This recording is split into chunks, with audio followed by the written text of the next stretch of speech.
खींचिए और प्रचंड आवाज से बोलिए, भारत माता की, भारत माता की, भारत माता की।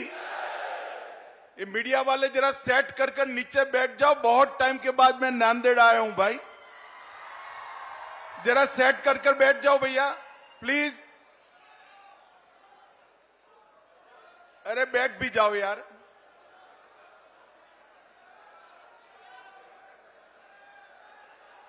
बैठ जाओ बैठ जाओ।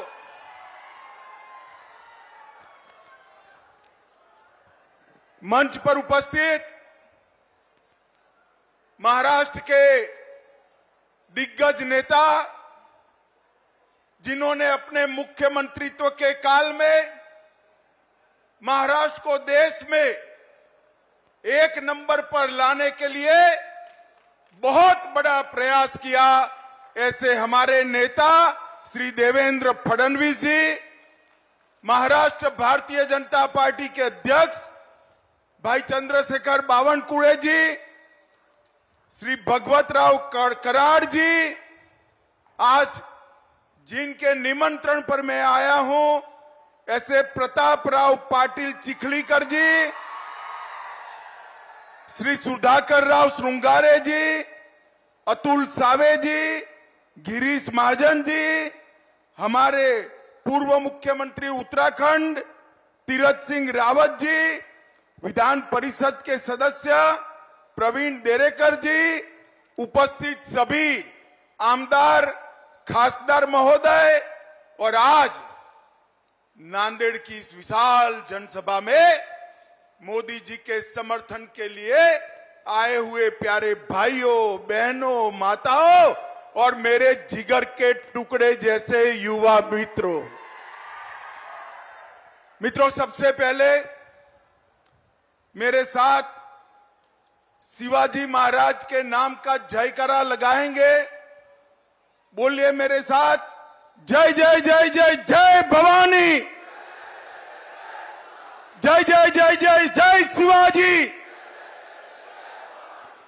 मित्रों, आज जब मैं नांदेड़ की इस पवित्र भूमि पर आया हूं, महाराज छत्रपति महाराज शिव छत्रपति का राज्याभिषेक का 350वां वर्ष है।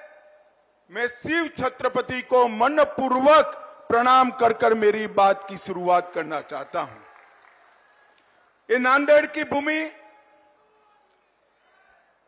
सचखंड साहेब हजूर साहब की भूमि है। ये भूमि को दसम पिता गुरु गोविंद सिंह जी ने मन खोलकर आशीर्वाद दिया है, और यही भूमि से परदेशी ताकतों के खिलाफ अपने जीवन के अंतिम सांस तक लड़ाई न छोड़ने का संदेश गुरु गोविंद सिंह जी ने दिया है। मैं उनकी पुण्य स्मृति को प्रणाम कर मेरी बात की शुरुआत करना चाहता हूं। मित्रों, आज जब मैं नांदेड़ में मराठावाड़ा में आया हूं, तब ये मराठावाड़ा का प्रांत हैदराबाद प्रांत का हिस्सा था। देश तो 15 अगस्त 1947 को आजाद हो गया, मगर नांदेड़ और पूरे मराठावाड़ में, बीदर में, हैदराबाद में देश को आजादी नहीं मिली। वहां के जुल्मी शासक ने ढेर सारे यातनाएं की। स्वामी रामानंद तीर्थ के नेतृत्व में इसके खिलाफ आंदोलन हुआ और भारत के लौह पुरुष सरदार वल्लभ भाई पटेल ने पुलिस एक्शन लेकर 17 सितंबर 48 को हमारे इस मराठावाड़ को आजाद करने का काम किया था। आज मैं सरदार पटेल जी को भी प्रणाम कर मेरी बात की शुरुआत करना चाहता हूं। भैया आप लोग प्लीज बैठ जाइए ना नीचे, मैं यहीं रहकर बोलने वाला हूं। प्लीज थोड़ा कम जगह हो तो भी बैठ जाइए। वो लाल शर्ट वाले भाई जरा प्लीज बैठ जाइए। मित्रों, आज भारतीय जनता पार्टी की सरकार, एनडीए की सरकार और मोदी जी के नेतृत्व वाली सरकार के 9 साल पूरे हुए हैं। मैं भारतीय जनता पार्टी की ओर से नांदेड़ और समग्र महाराष्ट्र की जनता का धन्यवाद करने आया हूं। बहुत बहुत धन्यवाद महाराष्ट्र की जनता ने, क्योंकि 14 और 19 दोनों चुनाव में महाराष्ट्र की जनता ने मन खोलकर मोदी जी को वोट देने का काम किया। मन खोलकर यहां से खासदार भेजे और इसी का परिणाम था कि मोदी जी 2/3 बहुमत के साथ, पूर्ण बहुमत के साथ सरकार बनाए और 9 साल तक देश पर विकास क्या होता है इसका परिचय कराया। मोदी जी के 9 साल, ये 9 वर्ष भारत गौरव के 9 वर्ष। मोदी जी के 9 वर्ष भारत के विकास के उत्कर्ष के 9 वर्ष। मोदी जी के 9 वर्ष गरीब कल्याण के 9 वर्ष। मोदी जी के 9 वर्ष भारत को सुरक्षित करने के 9 वर्ष है। और मित्रों, 10 साल के सोनिया मनमोहन के शासन के बाद जब मोदी सरकार आई, तब सभी क्षेत्रों में आमूलचूल परिवर्तन किया। मैं आज महाराष्ट्र की जनता को याद कराने आया हूं। याद करिए सोनिया मनमोहन सरकार, जिसमें शरद पवार साहब भी थे। ये 10 साल सबसे भ्रष्ट सरकार चली। 12 लाख करोड़ के घपले, घोटाले, भ्रष्टाचार करने वाली सरकार यूपीए की सरकार थी। और 9 साल तक प्रधानमंत्री नरेंद्र मोदी बने, एनडीए की सरकार चली। 9 साल में हमारे विरोधी भी हम पर भ्रष्टाचार का एक भी आरोप नहीं लगा सकते। हमने पारदर्शी सरकार देने का काम किया है। 9 साल के अंदर मोदी जी ने देश को सुरक्षित किया। अगले 10 साल याद करिए, आए दिन पाकिस्तान से आलिया, मालिया, जमालिया घुस जाते थे, देश में बम धमाके करते थे, आतंकवादी घटनाएं करते थे और हमारे जवानों के सर काट कर ले जाते थे, मगर मनमोहन सिंह के मुंह से दिल्ली में ऊफ नहीं निकलता। मोदी जी आए, उरी और पुलवामा किया। 10 ही दिन में सर्जिकल स्ट्राइक और एयर स्ट्राइक कर पाकिस्तान के घर में घुसकर आतंकवादियों का सफाया करने का काम नरेंद्र मोदी जी ने किया। ये 10 साल जो थे, भारत में गरीबी बढ़ाने वाले 10 साल रहे। नरेंद्र मोदी जी के 9 साल के अंदर अभी अभी देवेंद्र जी ने बताया, ढेर सारे गरीब कल्याण के काम हुए। देश के 80 करोड़ गरीबों के लिए हर व्यक्ति को घर मिले, हर व्यक्ति को घर में शौचालय मिले, हर व्यक्ति को घर में बिजली मिले, हर व्यक्ति को घर में पीने का पानी मिले, हर गरीब को 5 लाख तक की सारी सुविधाएं फ्री ऑफ कॉस्ट मुफ्त में मिले, गरीबों को 5 किलो अनाज प्रति माह हर व्यक्ति मुफ्त मिले, और इसके साथ साथ गैस का सिलेंडर देने का काम भी मोदी जी ने किया। मैं पूछना चाहता हूं राहुल बाबा, आपने 4 पीढ़ी तक शासन किया। 4 पीढ़ी तक जवाहरलाल नेहरू जी, इंदिरा जी, राजीव गांधी और सोनिया मनमोहन की सरकार, अगर 4 पीढ़ी में आप शौचालय नहीं पहुंचा पाए, घर नहीं दे पाए, गैस नहीं दे पाए, मुफ्त अनाज नहीं दे पाए, तो आपने गरीबों के लिए क्या किया? सच अर्थ में आजादी के बाद गरीबों के कल्याण का काम केवल और केवल देश के नेता और हमारे प्रिय प्रधानमंत्री नरेंद्र मोदी जी ने किया, नरेंद्र मोदी जी ने किया। हर क्षेत्र के अंदर मोदी जी ने देश को आगे बढ़ाया है। देवेंद्र जी ने ढेर सारी बात करी है। मोदी जी ने 11 करोड़ किसानों को 6,000 रुपया प्रति साल दिया। देवेंद्र जी ने और एकनाथ शिंदे ने उसमें 6,000 रुपया और जोड़ा और देवेंद्र जी ने यहां पर जलयुक्त शिवार योजना को भी चालू करने का काम किया। भाइयों बहनों, आज मैं आपको पूछने आया हूं, इतने सालों तक कांग्रेस की सरकार थी। हमारे संविधान निर्माताओं ने एक धारा 370 में एक प्रोविजन जोड़ा था कि ये टेम्पररी है, मगर इसको हटाने की किसी की हिम्मत नहीं थी। मुझे नांदेड़ वाले बताए, धारा 370 हटनी चाहिए या नहीं हटनी चाहिए? जोर से बोलिए, हटनी चाहिए या नहीं हटनी चाहिए? ये कांग्रेस, एनसीपी, सपा, बसपा, ममता कोई हटाना नहीं चाहता था, वोट बैंक की लालच करते थे। नरेंद्र मोदी दूसरी बार प्रधानमंत्री बने। मोदी जी ने 5 अगस्त को कलम के एक झटके से धारा 370 को समाप्त कर कश्मीर को हमेशा के लिए भारत का हिस्सा बना दिया। और ये राहुल बाबा, शरद पवार, सभी लोग विरोध कर रहे थे।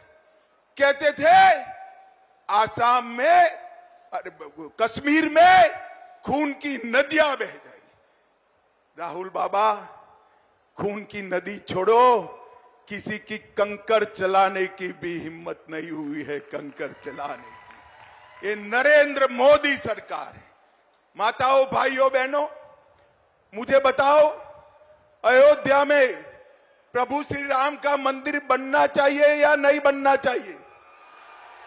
अरे जोर से बोलो, बनना चाहिए या नहीं बनना चाहिए? काशी विश्वनाथ कॉरिडोर बनना चाहिए या नहीं बनना चाहिए?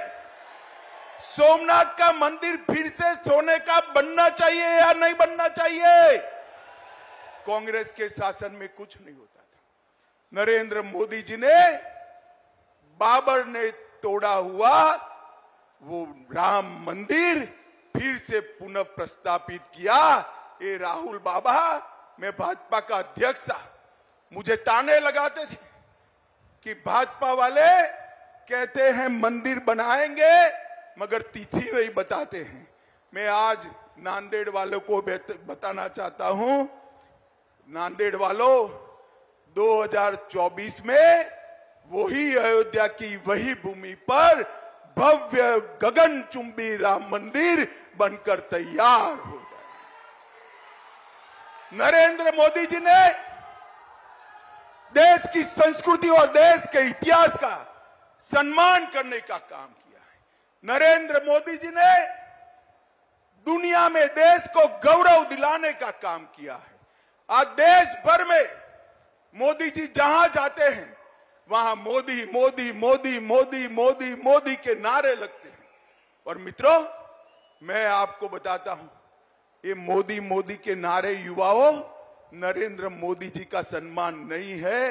ये मोदी मोदी के नारे मेरी नांदेड़ और महाराष्ट्र की जनता का सम्मान है, क्योंकि देश के प्रधानमंत्री। एक और मोदी जी को दुनिया में सम्मान मिल रहा है और दूसरी ओर कांग्रेस के शाहजादे राहुल बाबा विदेश जाकर देश का अपमान करने का काम करते हैं।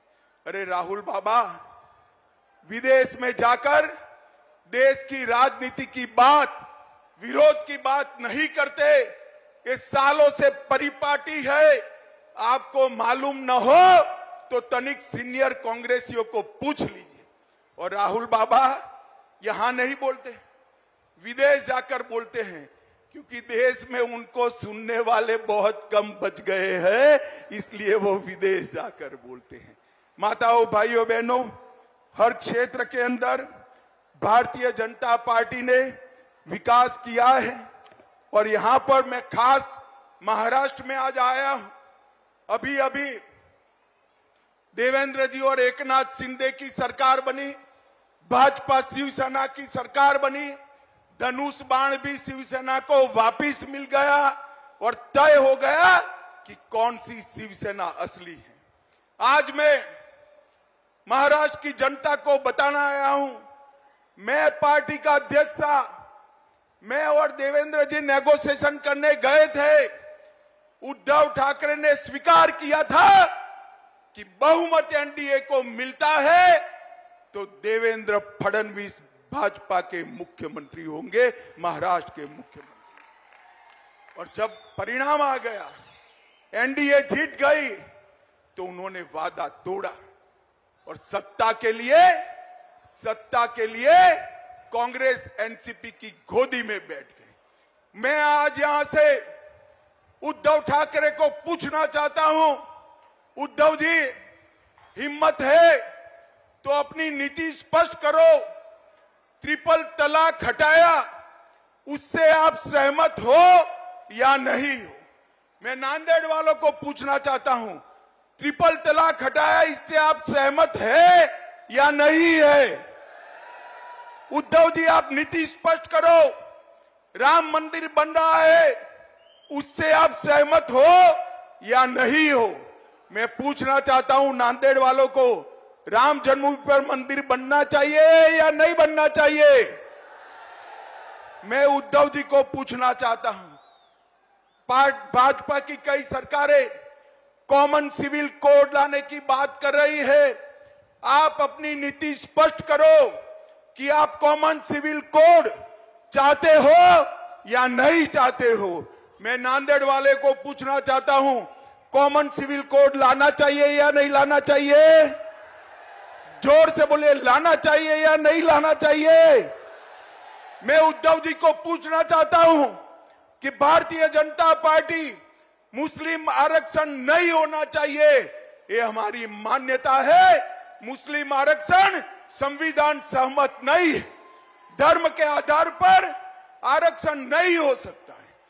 उद्धव ठाकरे महाराष्ट्र की जनता को बताए कि मुस्लिम आरक्षण होना चाहिए या नहीं होना चाहिए। मैं नांदेड़ वालों को पूछना चाहता हूं, मुस्लिम आरक्षण जाना चाहिए या नहीं जाना चाहिए? जोर से बोलो, जाना चाहिए या नहीं जाना चाहिए? मैं उद्धव ठाकरे को पूछना चाहता हूं, कर्नाटक में जिनके आप साथी हो, उनकी सरकार बनी, वो वीर सावरकर को इतिहास के पुस्तक से मिटाना चाहती है। क्या आप सहमत हो? मैं नांदेड़ की जनता को पूछना था, वीर सावरकर का सम्मान, ये महान देशभक्त आदि बलिदानी आदमी का सम्मान, वीर सावरकर जैसे स्वतंत्र सेनानी का सम्मान होना चाहिए या नहीं होना चाहिए? जोर से बोलिए, होना चाहिए या नहीं होना चाहिए? उद्धव जी, आप दो नाव में पैर नहीं रख सकते हो। महाराष्ट्र की जनता के सामने मैंने जितनी बातें करी है, इसका जवाब स्पष्ट कर दीजिए। आपकी पोल महाराष्ट्र की जनता के सामने खुल जाएगी। माताओं, भाइयों, बहनों, उद्धव जी कहते हैं कि हमने इनकी सरकार तोड़ी, हमने नहीं तोड़ी है।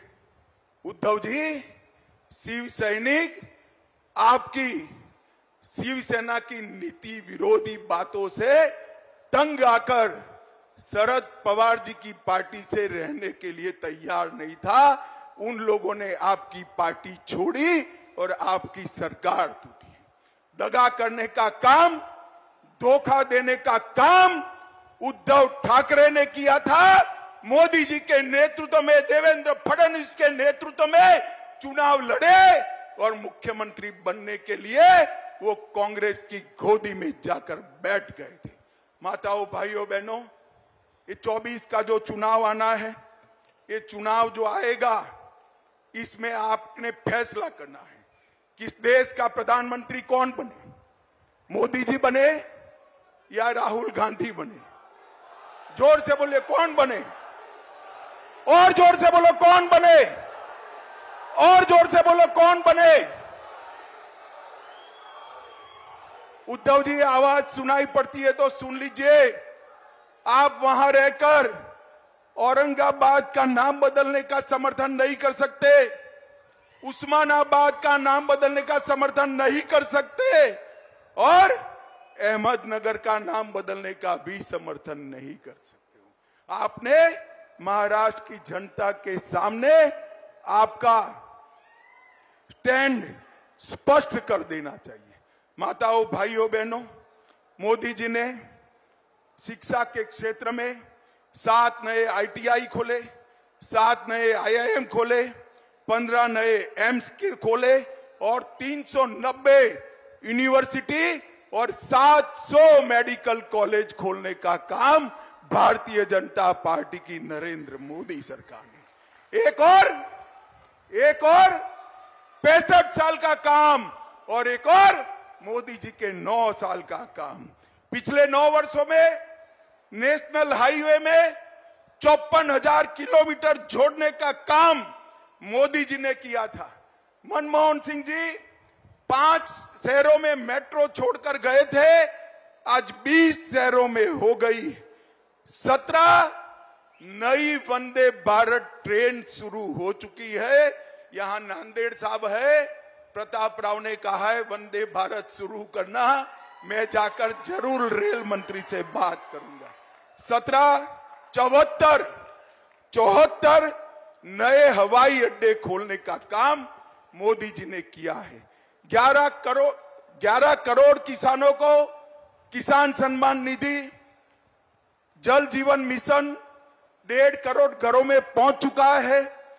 लगभग 60 करोड़ लोगों को आयुष्मान भारत योजना, लगभग 11 करोड़ शौचालय, 60 करोड़ लोगों को मुफ्त अन्न और देश में 13 करोड़ लोगों को नए गैस के सिलेंडर देने का काम भारतीय जनता पार्टी की सरकार ने किया है।